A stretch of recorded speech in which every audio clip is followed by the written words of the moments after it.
Alright, here we are. The fifth video in the first series of videos I'm doing for this channel. We are going through, I went through my CD collection, I pulled out all my debut albums, and I'm ranking them from number 50 to number 1 in order of my preference, and the preference alone. Not saying these are the best debut albums, these are just the ones that I favor. And again, I will call out that I completely stole this idea from Larry Graves over at Canadian Stud Muffin. He's got a great channel. I watch him a lot. There's a lot of musical YouTube hosts, creators that I watch that I hope that as I make more videos, I'll give them all shout outs, but definitely give credit to Larry Graves at Canadian Stud Muffin for inspiring me to do this first series of videos. So thank you, Larry. He's got some really good high quality entertainment if you want to go check him out then. So we are officially into the top 10 of my list. So if you have not seen the first videos and you don't want to get confused and you want some sense of continuity, go watch those first and then come back here. But for those of you that are following along, number 10, actually playing it in the background. Not sure if you can hear it. Number 10 is the Groundhogs, Scratching the Surface. Oh my God, what an incredible band the Groundhogs are. I think I have a lot of bands that I like that are a little under the radar, that I always hype up to people. But the Groundhogs, for where they're at under the radar and where they should be in popular consciousness, I feel there's the biggest disparity. So I will always hype the Groundhogs as being one of the best bands of the 70s. Tony McPhee, to me, is one of the best guitarists ever to record. Scratching the Surface is much more blues-based than their later stuff, but still, just an incredible album. And the fact that they would only go on to do even better stuff is... I may have to do a video just talking about the Groundhogs. In fact, I probably will, because people need to know about them. Number 9. So in the last video, I had George Harrison's debut album, Wonderwall Music, and I said that there would be 3 solo Beatles albums in this countdown. And I invited everybody to guess which 3 Beatles it would be. We're at number 9, and we've got the second. McCartney by Ringo Starr. No, just kidding. Paul McCartney. Paul's debut album from 1970. Of course, the story behind this, when Paul realized that the Beatles were done, he went into a severe depression. He'd spend all day in bed, all day drinking, to the point where he was kind of a recluse up in his farm in Scotland. His wife finally was like, you need to get up, you need to go into your home recording studio and just do something. Just whatever it is, just work, do something, get your mind off things. This was the result. So thank you, Linda. Very DIY sound here. The very first song, The Lovely Linda, is literally Paul McCartney with his acoustic guitar testing the volumes on his recording console. And he just made up this little 1-minute ditty and put it on the beginning of the album. So, as you can imagine, coming off of the Beatles, this album was roasted by critics when it first came out. You know, the audacity of McCartney to put out what sounds like a bunch of demos. But this album has held up so well, and it's only gained appreciation over the years because of its organic sound. Maybe I'm Amazed is the hit. And that one he did take into the studio and kind of polish it up a little bit. But the rest of the album is still very raw and very organic. The instrumentals on here, I think there's 3 or 4. Those are the ones that really stick in my head. Paul's drumming, because Paul does all the instruments on here as well. The drumming, even though Paul's not really a drummer per se, the drumming patterns get stuck in my head all the time. It's a very infectious album and a great one. He would go on to do completely the opposite and bring in the best studio musicians that he could find for his second album, Ram, and that also got completely roasted at the time. You can't win. Number 8. This is also a sentimental pick for me. One from my dad's album collection growing up. As young as I can remember, I've always loved the opening track. Black Oak, Arkansas. Uncle Elijah is the opening track. Still one of my favorite songs from this time. But the whole album, it's technically Southern rock, but it doesn't have the obnoxiousness as a lot of Southern rock does. I don't mean that to say a bad thing, or self-awareness maybe, that a lot of Southern rock does. This is more like just rock out of the South. I don't know. Memories of the Window, The Hills of Arkansas. I Could Love You is completely mindless, but it's fun. Hot and Nasty is completely juvenile, but it's fun. And then you got the drama of When Electricity Came to Arkansas. Very underrated album, very under the radar album too. Of course, featuring the flamboyant lead singer Jim Dandy, who David Lee Roth would actually try to imitate when he would front Van Halen. Number 7. One of my favorite albums of all time, debut or not. The debut from Devo, Are We Not Men? We Are Devo. Produced by Brian Eno. Apart from this album, I like Devo in theory, but I never really gelled with a lot of their music.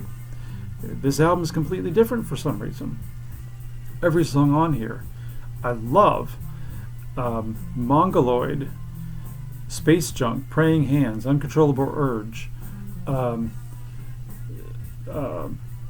Feeling was the one I was trying to think of, and of course Jocko Homo, one of my favorite songs of the late 70s. All amazing, kind of like robotic punk, new wave, and not fitting into any of those categories. It has Devo here has a sound all to themselves, even more so than Whip It. A little bit more. I don't know how to describe this album. This is the only way you can describe this album is to compare it to itself. So have fun with that. Number 6, the most important album to me during my senior year of high school, so many years ago, the Sex Pistols, Nevermind the Bollocks. Here's the Sex Pistols. I'm not sure what originally made me buy this album. I originally bought it used on vinyl from my favorite record store. I think it's because I'd read a lot of like best album ever articles, and this was always making the list. I didn't know anything about punk. But yeah, I put it on and I got it instantly. It felt right. Johnny Rotten was an amazing frontman for this band. God Save the Queen, Anarchy in the UK, Holidays in the Sun, Bodies, No Feelings, Liar, every song on here, perfect. My only gripe about this album is that I always wanted the sound quality to be a little bit better.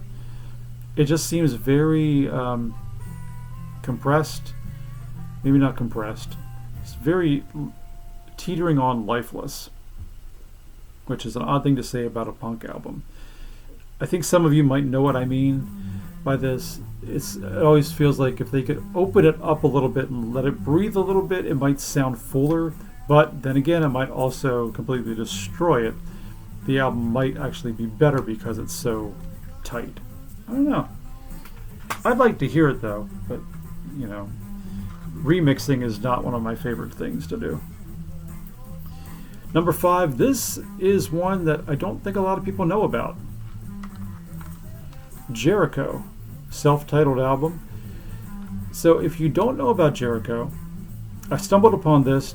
There were some lists of like best 70s rock albums you never heard of or something like that. Lucifer's Friend, their debut was also on that album, which narrowly missed this list. But Jericho, I thought was, first time I heard it, well, the first time I heard it, I thought it was okay. But the second time, third time, I was hooked. I love this album. It's based in hard rock, but it's got just enough proggy elements to really elevate it, but not so much to make it prog. And each song, the styles is different, so you get taken on this journey. But the opening song, Ethiopia, is one of the greatest guitar songs ever, in my opinion. Number 4, we reached the third solo Beatle album in this collection. We've seen George's, we've seen Paul's, so who's up? Who's the last one? Is it Ringo? Is it Sentimental Journey? No. Sorry, Ringo. John Lennon's Plastic Ono Band. And I know some people might say, was this really his debut album? Because he released the 2 Unfinished Musics with Yoko, experimental albums. Then he released Wedding Album with Yoko, experimental album. Then he released Live Peace in Toronto under the Plastic Ono Band, live album. But this was the first album he released as John Lennon, by himself. And what an emotional roller coaster this is. Powerful, powerful album. Starts with the church bells and Mother, a song where by the end of the 5 minutes he's literally screaming for his mother and father. Takes you on this roller coaster to the very last track where it's just him and a guitar sounding like a demo, sung to the tune of Three Blind Mice, called My Mummy's Dead. In between, you get Isolation, which is about that. You get a very brittle, beautiful song about love. You get God, in which he goes through this laundry list of things that he used to believe in, that he doesn't believe in anymore. Finally ending up on I Don't Believe in Beatles. And every stop along this way is incredible. It's helped out, I think, by the fact that it's just him, it's just John on either piano or guitar, Klaus Voormann on bass, Ringo Starr on drums. And I think for 1 or 2 songs they add Billy Preston and Phil Spector, but it's just very stripped down. But it's so powerful and emotional. It's one of the best albums ever made. Number 3, we're getting up there, from 1977, is an album called 77, and it's by the Talking Heads. Great debut from the Talking Heads. Compared to the second, third, and fourth albums they did, which were produced by Brian Eno, where the sound is a lot more full, this album almost sounds like a demo album. It's very stripped down, but it works so well. It's everything that you expect from the Talking Heads, lyrically and musically. You get Psycho Killer on here, which, believe it or not, to me, as great as Psycho Killer is, I think it's one of the weakest songs on here. I love Uh-Oh, Love Comes to Town, Don't Worry About the Government, The Book I Read, Pulled Up. The whole album is great from start to finish. And it's not a Talking Heads album that I found until later on. So if you've skipped over this for some reason, maybe because, I think for me it was just, well, I only know one song on that album. Yeah, but it's worth checking out the rest of it. Number 2. This album made a huge impact on me when I was 14 years old. So up until 14, probably from the time I was 5, I first got into this artist because my parents had 2 of his albums, and it just set me off. I grabbed every album I could find in the stores, and up until 1987, I had all of them, except for the first 2, which were very difficult to find. In 1989, Enigma Retro released the first 2 albums on CD. Alice Cooper, Pretty's for You. Everything you think you know about Alice Cooper, throw it out the window for this album. This is not the Alice Cooper that you know. And obviously, I'm a huge Alice Cooper fan. but I love this album. It's very divisive amongst Alice Cooper fans. Some, like me, love it. Some really don't get it at all. And the sound is, I always describe it as a cross between Syd Barrett, Pink Floyd, and The Doors, with a little bit of that Alice Cooper that you know. Very, I don't want to say psychedelic, because if anything, the original Alice Cooper band was anti-psychedelic. One way to describe it would be Alice Cooper tells the story of when he went to audition for Frank Zappa, who Zappa released this album on his own record label. They played for Zappa, and Zappa said, "I don't get it. I wouldn't know how to write your music out. It's so out there." From Zappa, that's quite a compliment. Again, it's different. It's weird in the best way possible. The arrangements and time signatures are all over the place. The keys change. It's an incredible journey. One of my favorites of all time. But what is my number one album? I think if you had watched the other 49, you might have an opinion. What did I leave out? But I don't think you would have come to this conclusion. Number one, my favorite debut album in my collection, Howlin' Wolf, Moanin' in the Moonlight. I love Howlin' Wolf. I love blues, but for the most part, with a couple exceptions, most of the blues that I love is pre-World War II blues. So once you get to Muddy Waters going electric, I kind of lose interest, especially with music that originated from the Delta and Muddy Blues to Chicago. The Mississippi Hills section where you had John Lee Hooker and kind of Howlin' Wolf too, that stayed a little bit more authentic for a longer period of time, I believe. Howlin' Wolf, I don't know, there's just something about Howlin' Wolf's music that I can listen to anytime, any mood, any season, and always find it enjoyable. The man was just a huge, I mean, literally as well as figuratively, a huge master of the blues.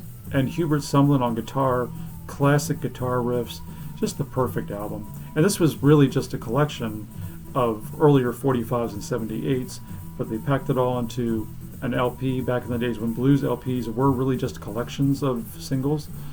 The idea of a cohesive album in the blues format hadn't really taken off yet. But yeah, wonderful, wonderful album. One of the best blues albums ever, I think. So there you go. That's my top 50 favorite debut albums of all time. Now I have a huge mess on the floor that I have to clean up. I hope you've enjoyed it. Again, this is my very first series of videos, so do me a favor. If you liked it, take a second to like and subscribe and comment. Tell me what your top 10, top 20, top 50 would be yourself, and I'd be interested in seeing other people's lists, because I like lists, obviously, and if you have ideas for future videos, I'd like to hear those as well. So until next time, thank you for watching.